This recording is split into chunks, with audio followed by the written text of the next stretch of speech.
I noticed that up here and in our Cascades too, like what's it called, Lake Helena, up out of what's that?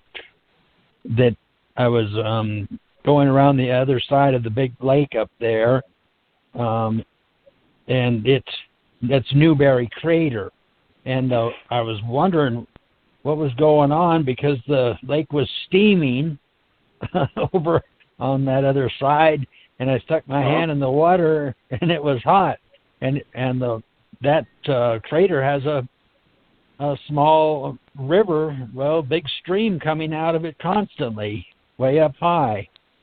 Sure, that's primary water. I was up there in Lake County.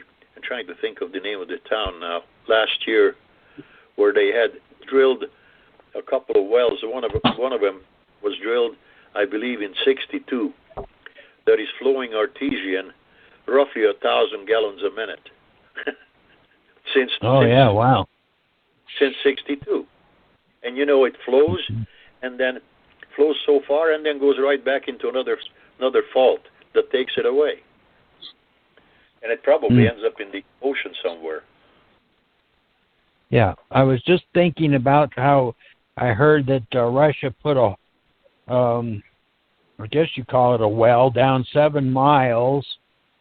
I guess they were capable of doing that, and you're talking about this main primary water body being, is it 15 miles down the crust or through the crust? Well, no, frankly, I wouldn't want to hang my hat on any number in here, because much of that stuff is, they don't know what they're talking about, honest, no way to verify.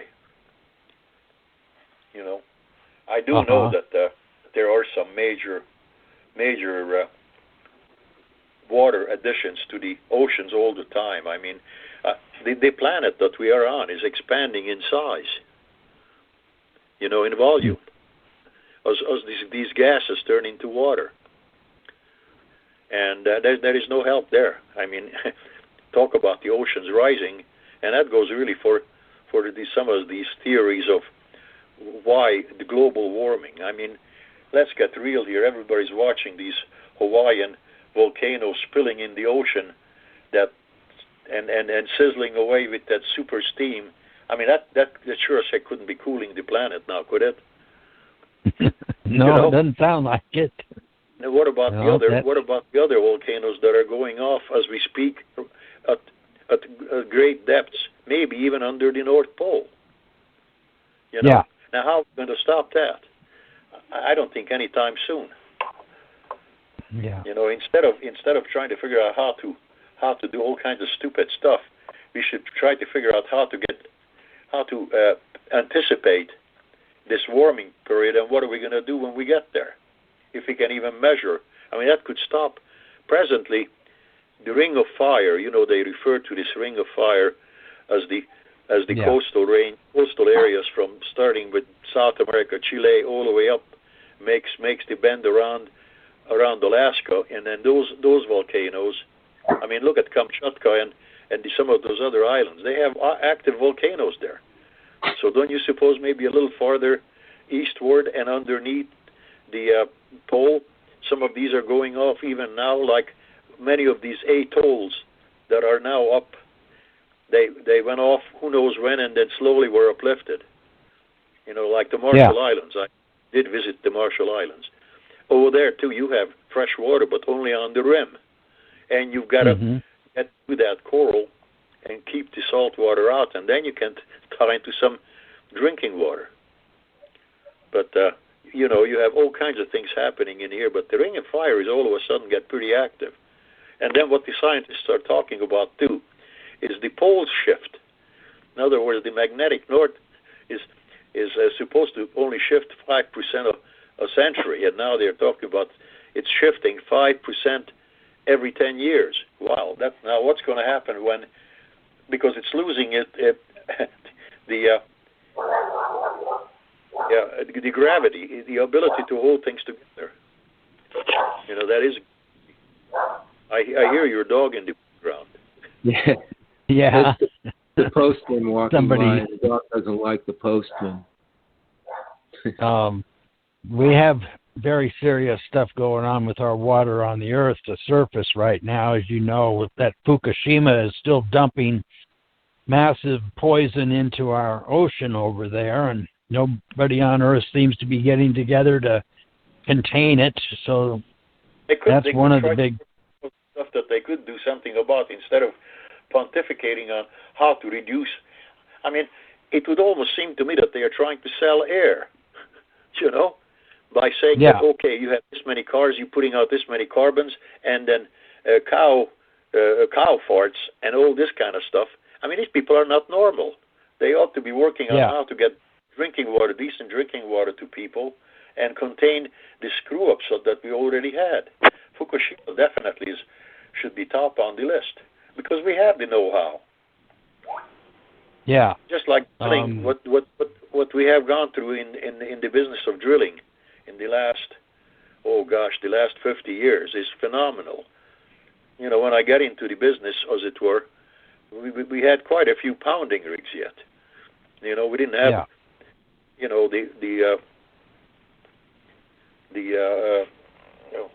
the bet invented in Texas by Texas Tool Company of Hughes. That's what made Hughes the money, this drill bit, this rotary head.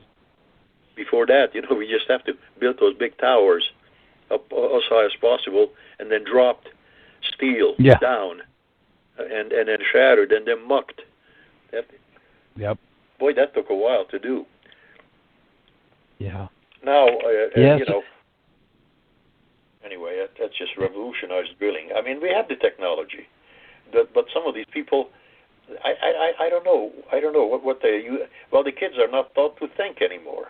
They are going to school so that they could go ahead and make recordings on their brain. They don't educate them to think. That's what education should be all about: teaching kids how to think for themselves. Then there would be the future where there could be some of these problems that the human race will encounter. Somebody could tackle them right now. And not so much. We're out there wandering in space. We should be, first of all, better understand this planet. And I'm not against space exploration because there's some good about everything. But we are not taking care of this planet itself.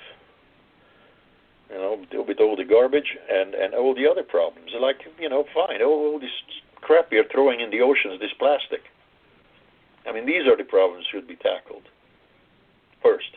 That's what this wonderful worldwide educators that the people that are listening to you right now are all about, is in this physical stuff, is cleaning the water and cleaning the air and having the good food instead of all this stuff that's going on. We see chemtrails, some people call them contrails, and it sounds like there's many poisons being put into our air and poisons put into our ocean. This is deliberate stuff, it sounds like. I don't know if you've ever heard of these. I hate to think that mankind degenerated so far as to want to extinguish itself. Because if we keep this up, we will become... And the planet itself, the planet itself treats us equally, all of us. Nobody, not even the richest guy, is going to get out of this one alive. So I don't know what the hell they are doing. They can't take it. I haven't seen too many safes being pulled by a hearse. Have you? We're aware of, it sounds like, and Claudia is listening too, and she's had experiences, but these, I don't know if you've heard of reptilians, aliens that are supposedly pretty much doing what they want with us on this earth. That's why all these poisons are being put into the air and the water and the food and stuff, is that they have these abilities that we don't. They can shape shift, and there's all kinds of stuff that I'm becoming aware of by singing a song that goes "New You," and that's an attempt to connect with real guidance and real education about what's real. why of these things that are taking place. It's like you drill wells for the primary water to supply the humans with good water for their lives. Yeah, go ahead. And, Tim, the advantage, basically the major advantage, one of the major advantages to this primary water is because I drill it into solid rock. Okay? Yeah. And looking either for a horizontal shear, but I understand the indicators, so I know exactly where to drill. I mean, within a feet. Some of these structures are maybe 2 feet wide. I drilled one in Kenya 2 years, a year and a half ago. The whole structure was only 2 feet wide, not even 2 feet, 18 inches. And I fully expected to encounter and went through a solid granite all the way through 615 feet. But, wow. But the indicator was there already, and at 590 or so, I hit major volume of water. Now down below me, farther down, where normal people would drill, the government drilled not 150 feet away from me, a whole 650 feet that was dry. How's that one? Mm-hmm. And do you use any form of? Do you use the psychic stuff? No. Are you using witching or? I use every underhanded method. I don't have dowels, but I understand geology. I understand. I can identify structures. I even use a stick, not a stick, a rod. But when your success rate is 90+%, there's got to be something there, Yeah. I enjoy working with the Rotary clubs because those people when they collect money, they are using it for the project and not for a party. So I got to salute them. All the Rotaries are pretty good people. I worked for them actually in Africa. Now this was I don't know how many at well now for them, and presently looking at trying to improve find out exactly, because somebody drilled a water well and there are conflicting conflicting reports as to volume. So I have to find out and then do a system. But these are all. I'm old enough to be able to do it now. I'm not a wealthy man, but I give my time and knowledge, and have a modest institute and teach less than a handful of kids. I'd like to get that a little bit bigger. So if you know someone that's running around with a couple of $1 million like these politicians, which I get to laugh at watching Sanders explain why he only gave 1.5% of his money to charity, and he's a millionaire, and these guys are always want to give away somebody else's money, I get a kick out of them anyway. They might not even actually be humans. They can be shape-shifting aliens. You sit on $5-10 billion, and then give a miserable 1.5% of your wealth to something worthwhile. I mean, I would go ahead and find some of these organizations that do some good, and give them the money and make sure that they are doing it. If you give it to the government, forget it. It could fall into any hellhole on a heartbeat, Sure, we see that. We're very aware of how this government's control of the population is. Gee whiz! Right now, what we could use is a couple of good drilling rigs. I mean, look at South Africa. Those poor bastards down there. I mean, and Southwest Wales, Australia. Tens of thousands of cattle are dying. And some of those farmers are committing suicide. Their life gone down the tubes. They had a drought now over there that is I don't know how many a year into it, and look what we had here too with our fires and droughts. Yeah. Finally, this year, finally. We're seeing many things that are occurring on Earth, and it does seem like they're using weather manipulation in parts of the Earth, the powers that be, and all kinds of different things going on that the masses aren't really aware of. I think that probably Claudia or Val or someone might have some questions for you, or something to talk about. All right. I'll be happy to answer anything I can. Paul, on the Max Steel show... I really have water. I'll tell you what, every time I look at these politics, I get sick, you know? Because that's what water is in the western states, in California particularly. It has been a big manipulation, because that was control. You had water, you could do something. If you didn't have water, you couldn't even get a permit to build or anything. Yeah. You know? So they use that effectively. Paul, can you hear me? Yes. Okay, so speaking of that, you mentioned on the Max Steel show in the 30s and 40s that some of these water hydrologists or engineers, I think they figured 7,000 to 8,000 primary water drills could supply the whole state with water. That wasn't them. That was my mentor, Steve Riess. I went with him for almost 2 years back in the early 70s, and right along the Sierras, from Susanville on down to the Mexican border. About 7,000 wells will replace the entire system, and a whole lot more predictable. In other words, even in the case of an earthquake, which one of these days is going to raise hell with that California aqueduct, I'll guarantee you. I mean, it's a given, not if but when. What happens if that concrete water system, water river, is going to be dislocated a half a dozen places, or let's say we have another earthquake like we had at Tehachapi, where all the pump stations are pumping the water over the grapevine.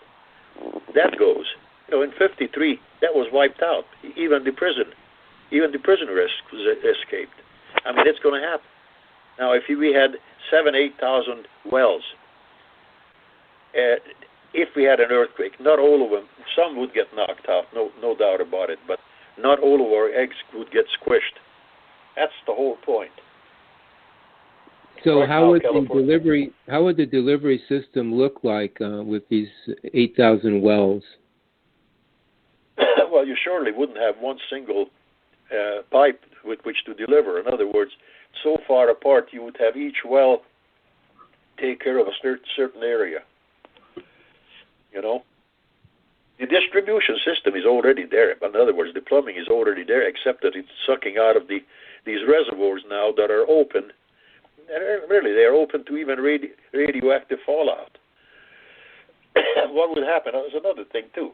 If we should have any kind of an accident from one of these plants, and we end up polluting radioactive pollution to these reservoirs, the hell, there would be no water to drink. Maybe Claudia has a question too. Is Claudia there too? Do you have a question?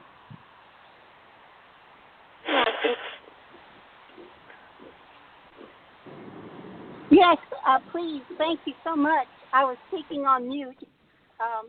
The question I have is that have you investigated anything with Dr. Emoto, the Japanese scientist who showed that water could be manipulated even with just writing the word love on a glass of water and then... Yeah, well, Emoto, I've read quite a bit from Emoto. He was a very perceptive scientist and remarkable, but he spent some time. Yeah, I tell you what, I'm just too much cut and dry outside of dowsing.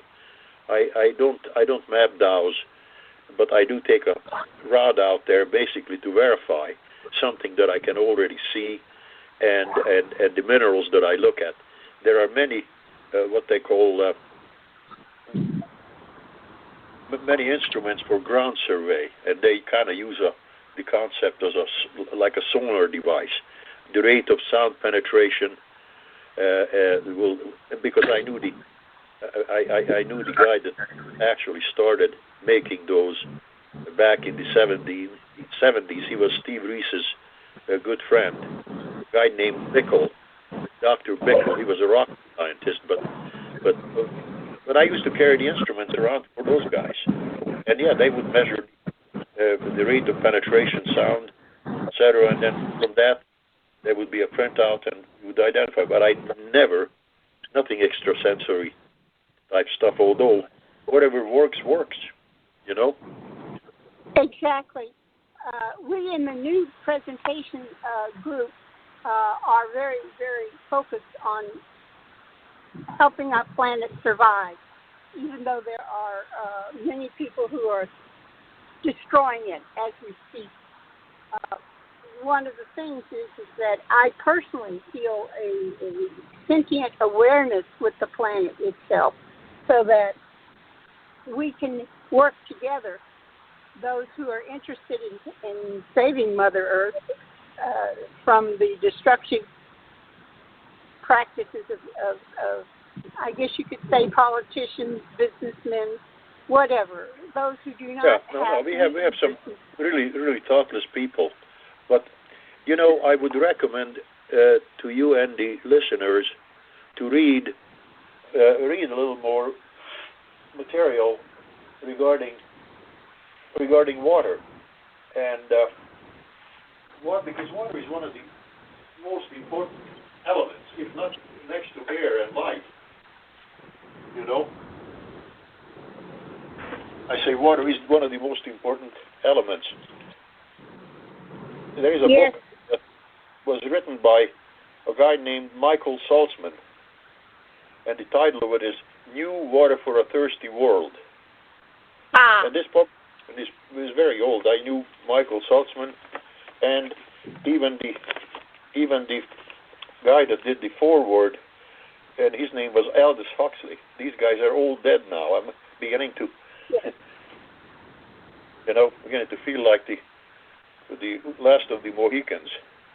I don't think so. You have inspired too many young people who are now interested in the planet and saving it and seeing the destruction their parents or older people are doing. So yes, there's hope on the horizon, and it's with the young people who are becoming awake and alert and aware of what's being done on the planet. And I thank you, sir, so much for what you have done and what you are presenting to others who are listening to your words and seeing, oh, yeah, I noticed the chemtrails. Oh, yes, the GMO food. And, yes, the plastic islands in the water.